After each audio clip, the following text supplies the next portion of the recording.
You're listening to PetLifeRadio.com. Welcome to Animal Rights on Pet Life Radio. This is your host, Tim Link, and I'm so glad you're joining us today. Our special guest today, and one of my all-time favorite people and best buds, is going to be joining us. She's the world-renowned dog trainer. She's the star of Animal Planet's It's Me or the Dog. Our good friend Victoria Stilwell is coming on board with us. She's going to talk to us a little bit about the latest book, The Secret Language of Dogs, Unlocking the Canine Mind for a Happier Pet. So we'll be excited to talk to Victoria about the book and all the other wonderful stuff she's got going on. So it's going to be a fabulous show. So everybody just hang tight. We'll come back right after this commercial break. You're listening to Animal Rights on Pet Life Radio. Sit. Stay. We'll be right back after a short pause. Well, 4 to be exact. It's DesignerPetSweaters.com. Hand-knitted designer sweaters for your precious pup or cool cat. Beautiful couture patterns for your pets, including custom-knitted formal wear, casual wear, yachting, and even sports-themed. Many designer pet sweaters include feathered tammy hats, top hats, and a lot of sparkle. Each sweater includes leg loops, front paw sleeves, and leash opening. Visit DesignerPetSweaters.com to order your 4-legged fashions today. Your pets will stay warm for the winter and be runway ready. Large or small, we fit them all. DesignerPetSweaters.com.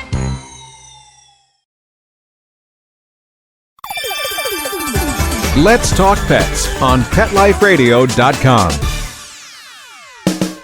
Welcome back. Welcome back to Animal Rights on Pet Life Radio. And joining me today is author, writer, speaker, star of It's Me or the Dog, and world-renowned dog trainer, Victoria Stilwell. Victoria, welcome to the show. Thanks for having me. It's good to be here again. Yes, it's always great to have you on board and talk with you and see what's going on. And, of course, the latest book, we've got to jump right in there and learn a little bit about that. It's The Secret Language of Dogs, Unlocking the Canine Mind for a Happier Pet. So tell us a little bit about this book and perhaps how this book differs or adds to all the great other books that you put out. Well, I feel like it's always my quest for further knowledge, and I admit that I'm a bit of a science geek. So I love that all the latest new research that's being done, especially when it comes to animal cognition and, of course, canine cognition. And cognition is really how your dog thinks and perceives the world around it, how you and your dog's mind. And so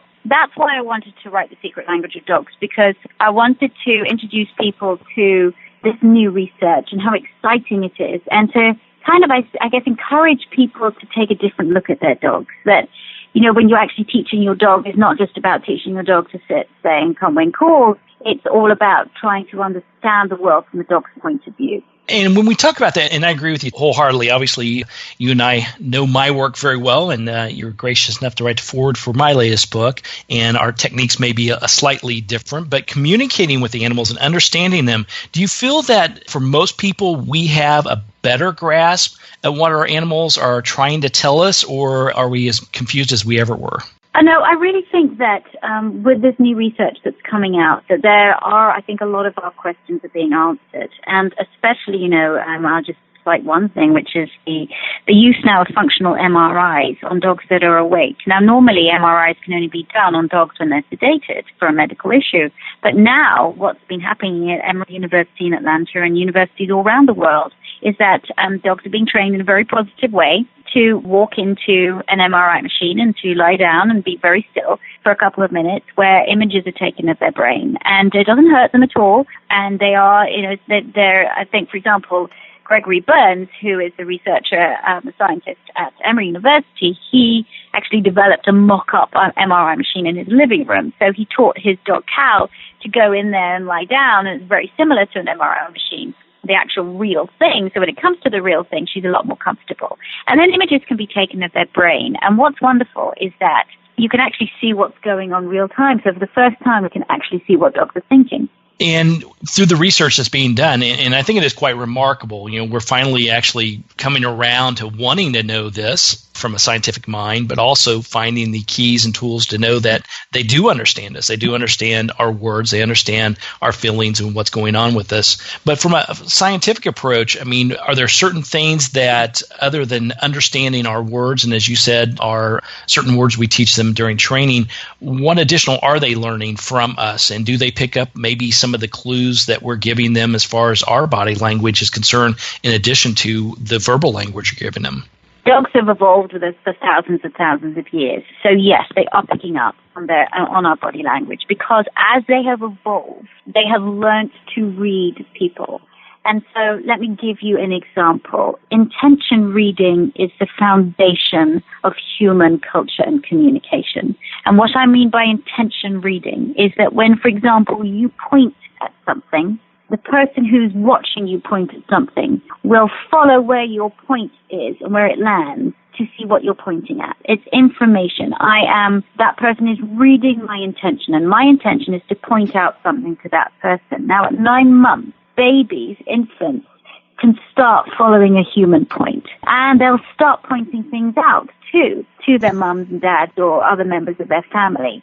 And again, so this is even, young babies can do that. Now, what's important about this is that even our closest relatives, the chimpanzee, don't really understand what the human point is. They can be trained to understand what it's all about, but dogs seem to have this innate ability to understand, and 9-week-old puppies can understand, whether it is a learned behavior or whether it's truly an innate behavior that has come through evolution. It doesn't matter. It's still very exciting that our dogs are responding and reading our intentions. And that comes because of thousands of years of living with us. And that's just one example. There are many more examples that you can read about in the book, but that's just one example of how dogs now read us and try and understand what we want them to do. So in addition to the pointing, the emotions, following us and understanding our body movements, what's your take on the sort of energy feeling, as I'll call it, picking up on how we feel, our emotions, our inward emotions? Do you feel that animals, and dogs in particular, can pick up on that and understand when there are challenges? Yes, without a doubt. They really can. Now, when humans are very good at picking up emotions on other humans, and it's all to do with our facial expressions and our body language, but it's also how we smell too. Because we can, for example, when we're fearful, our bodies, there's a release of adrenaline in our bodies, and that just produces a certain scent, and dogs can smell this. So they absolutely can read emotions on our faces. They can read through smell too. And researchers at the University of Lincoln in the United Kingdom have done this research into how dogs look at faces, and it's called left gaze bias. So, for example, when you look at a human face, if you just look at the human face next to you, what you'll find is that your eyes always start on the left-hand side of the face and then move and land on the right-hand side of the face. You just look at as you're listening to this, if there's another person in the room, look at that person and you'll see how, weirdly enough, that, you start on the left and you land on the right-hand side of the face. Now, why do we do that? Well, it's because the right-hand side of the face is better at expressing emotions. So now, dogs also do this. They don't do it when they look at other dogs, but they do it when they look at humans. And so, again, this is another example of being able to read emotions. But also, if we can talk about empathy, for example, empathy, now they're saying, are dogs empathetic? Well, empathy, you have to have an understanding of what that other person has maybe experienced. But part of empathy, and we don't know if dogs can do that now. We know they can be sympathetic. We know they can show constellation behavior, but can they be empathetic to, can they feel what we feel? But we know that part of empathy is emotional contagion. So, for example, when you yawn, somebody else in the room might catch your yawn and yawn too. Well, a lot of dogs do that as well. So if you yawn in front of your dog, it's quite probable that your dog will yawn back. That's emotional contagion, and that shows that a dog is catching and reading our emotions. Very good. So then let's talk about the latest book, The Secret Language of Dogs. You go through a lot of these sort of what I call questions that everybody has and how to recognize them, identify them. Things like, do dogs feel guilt? What does it mean with the different tail wagging, the ways they wag their tail, the way they position their tails, these type of things. So walk us through some of maybe the highlights and maybe some of the things that when people pick up a copy and read the book that they would think, wow, I never thought of it in that that way? Well, the tail is a huge indicator of mood and really reflects internal state. So there's a whole load of great information about what different tail wags mean and how, for example, does the tail wag more to the right or to the left, and what does that mean? What does that mean for your dog? What is your dog feeling at that point? But the other thing is paw preference. A lot of people don't realize that their dog is actually either right-pawed or left-pawed. And you can easily find out if your dog is right-pawed or left-pawed by giving a toy to your dog and seeing if there is a dominant paw that your dog uses to manipulate that toy. Some dogs are very good at using both paws, but some you might see that there's a preference for either side. And that can actually help make training easier. So if you've got a dog and you're teaching it to touch something with its paw, and you're teaching it with the right paw, and the dog is having difficulty, try doing the left paw first to see actually if my dog is more left paw than right paw, it's going to be easier for my dog to be successful first if I use the left paw, not the right paw. So it can give us, understanding the sort of intricacies of body language and learning more about this research can make living with dogs easier and dogs living with humans easier as well, because all we're doing is attempting to understand them. And all through this, I say, look, dogs are dogs. They've always been dogs. It's just because they can't speak our language, we don't speak theirs. It's taken us a while to truly understand them. There you go. And I didn't know the thing about the paws. That you've taught me already. Every time I talk to you, Victoria, I learn something new every single time. Has there, with the paw, I find that very fascinating. Has there been any scientific research or linkage to that? And what I mean by that is, typically with humans, we think, okay, if someone's left-handed, perhaps they're more artistic and things of this sort. We have a certain way of considering lefties compared to righties. Have they done any research on that with dogs? They have. The research has been limited, but, the right hemisphere of the brain controls the left-hand side of the body. The left hemisphere of the brain controls the right-hand side of the body. And the right hemisphere of the brain that controls the left-hand side of the body is associated more with kind of cautious, nervous approach behavior. But the left-hand side of the brain that controls the right side of the body is more associated with kind of calm behavior. So that in itself, there's a sort of relationship that, maybe if my dog is more left-pawed, does that mean my dog is more cautious? And if my dog is more right-pawed, my dog is more confident. And so that research is still being done. But there is a little bit of research out there, certainly that's being done in university in Italy, where they're really exploring that concept. Totally fascinating.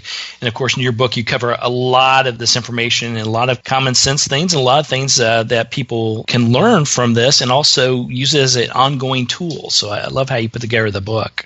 Thank you. Yeah, it's a labor of love. There you go. All right, well, we're going to take a quick commercial break, and then we'll come back with Victoria Stilwell, talk to her a little bit more about her writing styles and writing techniques, because, we got to pick the brain of the master here, putting together these wonderful books, and then find out more about what she's got going on, share some of the exciting things that are happening in her world. So everybody just hang tight. You're listening to Animal Rights on Pet Life Radio. Sit. Stay. We'll be right back after a short pause. Well, 4 to be exact. Everything we tried failed except the Dynovite. The standard run-of-the-mill tests and treatments. Cortisone, antihistamine, multiple creams, antibiotics, spray, multiple prescriptions, steroid injections, sprays, shots, antibiotics, steroid creams. No results. It was neglect. The other owners didn't care enough about him to take care of him and to give him the nutrition he needed. A nutritional supplement like Dynovite. To be the healthy, happy dog he is today. DINOVITE.com. If you want the dog to be healthy, you got to feed it something healthy. Put some nutrition in your dog. The vet that I trust recommended Dynovite. The dog I have today, because of Dynovite, has a sparkle in his eye, a lush coat, healthy skin. When you rescue a dog, you've got to feed him right for life. Dynovite will make your dog a happy dog. Dynovite is nutrition. Dynovite for life. 859-428-1000. 859-428-1000. DINOVITE.com. Hi, this is Tim Link, animal communicator and pet expert and host of Animal Rights on Pet Life Radio. Have you ever wanted to know what your pet is really thinking? Do you want to find out if they truly understand what you're trying to tell them? Ever wish you could build a better understanding and closer relationship with your pet? Well, now you can. Learning to communicate with animals is a 4-part on-demand workshop. In the workshop, you'll learn the essential techniques that are necessary to communicate with animals, including what is animal communication, breathing correctly to achieve the perfect state to communicate with your animals at a deeper level, using guided meditation exercises and method to communicate with animals, and how to send and receive information from your animals. So if you're wanting to learn how to communicate and connect with your animals at a deeper level, visit PetLifeRadio.com/workshop and purchase and download Learning to Communicate with Animals. You'll be glad you did.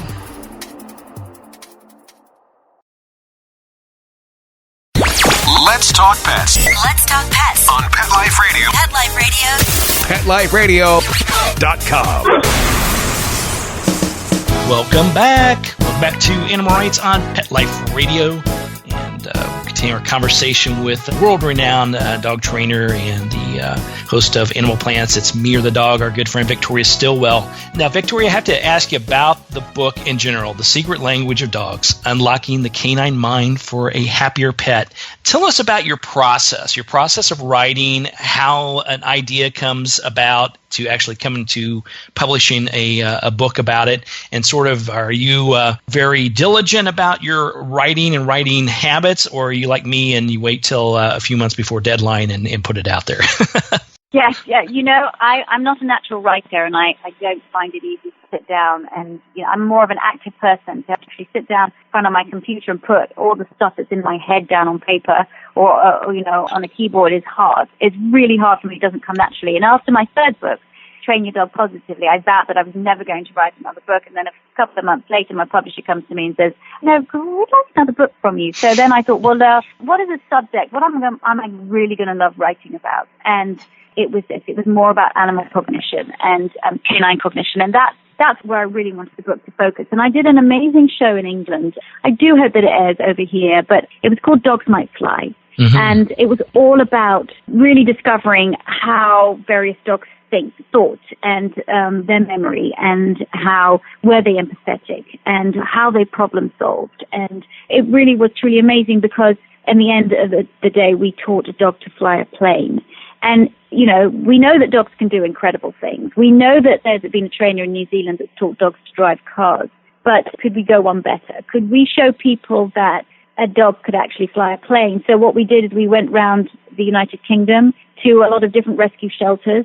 And from those shelters, we picked 12 dogs who we thought might have what it takes to fly a plane. And we took them down to a beautiful mansion in the south of England where they lived in a lap of luxury. And for 10 weeks, we kind of filmed their cognitive processes and took them through some fabulous challenges. And it was all done in a really positive way. So the dogs were playing and having fun. And then from those 12 dogs, we picked 3 dogs, and they went on to flight school for 6 weeks. And then did the dog not fly a plane? That's the question at the end. And of course, I won't tell you which dog flew the plane in case it comes over here, but one of them did. And it was spectacular. So literally, and they're not taking off or landing, but it's a 4-seater Cessna, and for 10 minutes the dog flies the plane in a figure of 8. It is remarkable. And that really was a mixture of cognition and a process of learning and following cues as well. So it just shows what dogs are capable of doing. Yeah, it really is unlimited. Obviously, you've been around animals, been around dogs all your life, and I have as well. But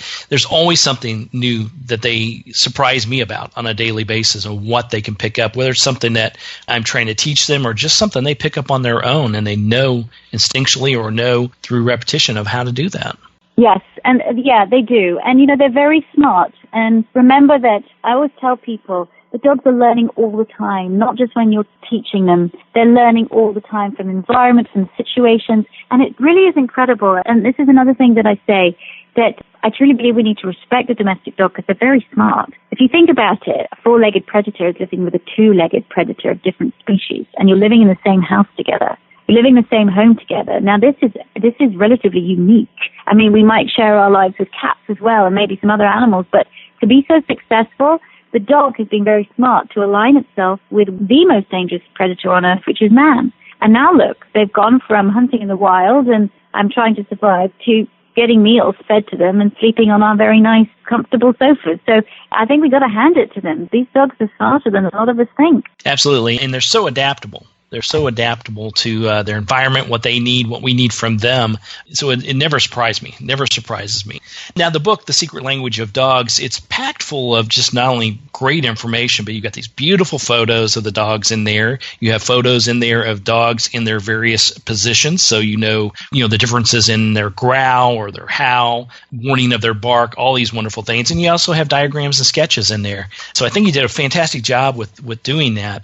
In putting all that together, though, how do you decide? I mean, obviously, if it's a segment about barking dogs, you got to find some material. But is it a plethora of information out there, or did you have to go out and do your own photos, or have people do photos and sketches? No. It's all, I mean, it started from absolute scratch. And, I don't use ghostwriters. It's me, myself, and I. I mean, I have good editors. You have to, when you're writing a book, you have to have a good editor to check. And, but no, I write the thing and then I decide I want an illustration here, or I want to get a beautiful photo. And I work with two photographers, Kevin Lowry and Patrick Danforth. Patrick Danforth is one of my Victoria Stilwell Positive Dog trainers. He's also a photographer, and he produced some wonderful pictures. Also, Nicole Smith, who is American, but she lives in the UK.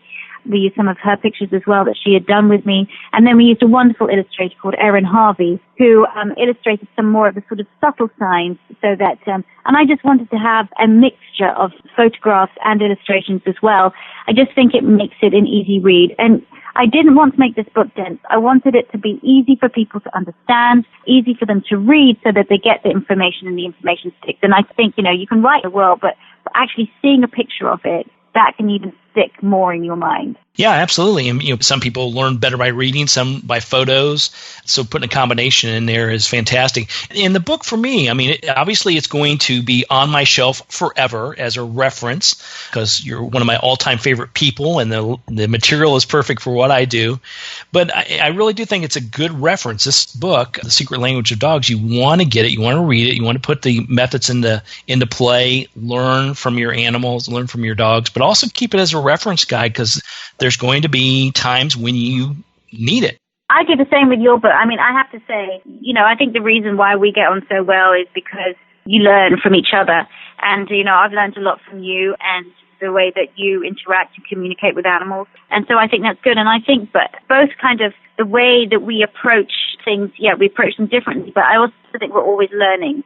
And that's the exciting process when you're writing a book, is that when you're writing it and you're researching it, then there are new things that you learn as well. So it's kind of an education for yourself as well, because now you're going to go deeper into it, and now you're discovering all this new research. And of course, the book could be 3 times bigger than it is, but we wanted to make it sort of easy, read, succinct, and just, make the relevant points and not go too deep into it, because there's all research notes at the end that if people want to go deeper into it, that they can use as a reference. Yeah, and I think it was fantastic of you to do that as well, because I agree it's a nice working book, everyday book that you may need, but also if someone, like you said, if someone wants to really deep dive into this, get to know it, learn what's going on in the scientific community as far as canines are concerned, this book will lead you in the right direction for that. Thank you. Well, I'm so glad, because it took me a long time to write, so I'm really glad. Thank you. Well, we're all excited about it. Now, so everybody go pick up a copy of The Secret Language of Dogs, Unlocking the Canine Mind for a Happier Pet. Available nationwide, of course, so everybody pick up a copy. You'll definitely enjoy that. But before I let you go today, Victoria, I got to find out more about what's going on, because everybody asks me, because they know we know each other and we're friends, but they're always like, what's up with Victoria? Where's she at? What's going on? I'm like, do you have a couple hours? Because she's doing everything. She's out there. You know exactly what it's like, Tim. You know exactly. You're kind of pulled in 500 different ways. And as you said, we were just discussing before we came on air that it's good to be busy. It's kind of worrisome if you're not busy. But I'm traveling a lot. I'm speaking at a lot of seminars, and I am filming a web series called Guardians of the Night, which is still being filmed. It's being edited right now and produced and edited right now. So hopefully that's going to come out online next year. And that's been a real labor love. And that's where I go out and really delve deep into the world of canine, what it's like to be a canine officer and a police dog in the United States of America. So we've been doing that. And what I'm most excited about as well is my Victoria Stilwell Academy. And it's been my dream for many years to have an academy where people can come and learn to become dog trainers. And so we launched it this year, the beginning of the year, and now I'm about to have my third class of students. We've had 2 classes in the United States, and we have had 1 class in the UK. And it's a 6-month course, so you come to have an intensive with me, which is for 5 days, and then you go away and work with a mentor for 60 days, and you come back and work with me for 8 days, and then you go back with your mentor for another 90 days, and then you have, as you're with your mentor, you attend lots of webinars and cyber classes and have a lot of online lessons, then you have an exam at the end, and if you pass that, you're a Victoria Stilwell Academy graduate. That's what I am very, very proud of. We worked extremely hard for many years to create a curriculum that not only gives you all the theory, but gives you a real practical experience as well. That's fantastic. So, and I know about the Academy. It's wonderful. I know people that have earmarked it for something they want to do, whether you're a dog trainer now and you want to take it to the next level, or someone who's wanting to add that to their repertoire or get into that as a career. No better place to come than from the expert herself in learning the great techniques that you put together, Victoria. Thank you. Yeah, well, again, if anybody's interested, you can go to vsdogtrainingacademy.com. There you go. So we'll make sure that's put out there. And then to follow you and all the wonderful things you have going on, what's the best ways to do that? You can go to my website, positively.com, or the way to kind of really sort of interact is by my Facebook page, which is facebook.com/Victoria Stilwell, 1 L in the middle of Stilwell. You can follow me at Victoria Stilwell on Instagram or at Victoria S on Twitter. There you go. See, I told you, everybody, she is out there. She has got it covered. She's out there. There's no excuse for not keeping up with what Victoria Stilwell has going on. So everybody go check out. We'll make sure those sites are posted. Check that out. And definitely pick up a copy of the latest book, The Secret Language of Dogs, Unlocking the Canine Mind for a Happier Pet by Victoria Stilwell. Victoria, thanks so much for coming on the show. It's always wonderful to get a chance to chat with you. And we'll keep up with what's going on and look forward to talking with you again real soon. Thanks for having me on. It's always a pleasure. All right. Well, we're coming to the end of the show today. I want to thank everyone for listening to Animal Rights on Pet Life Radio. I want to thank our producers and sponsors for making this show possible. To find out more about what's going on with me, or if you have any questions for me, people you want to hear on the show, you can drop me an email. You can drop that to tim@petliferadio.com. It's tim@petliferadio.com, and I'll be glad to let you know what's going on, answer your questions, and bring on the people you want to hear from most. So until next time, write a great story about the animals in your life. Put it in a blog, an article, a book, and who knows, you may be the next guest on Animal Rights on Pet Life Radio. Everybody have a great day. Let's Talk Pets, every week on demand, only on PetLifeRadio.com.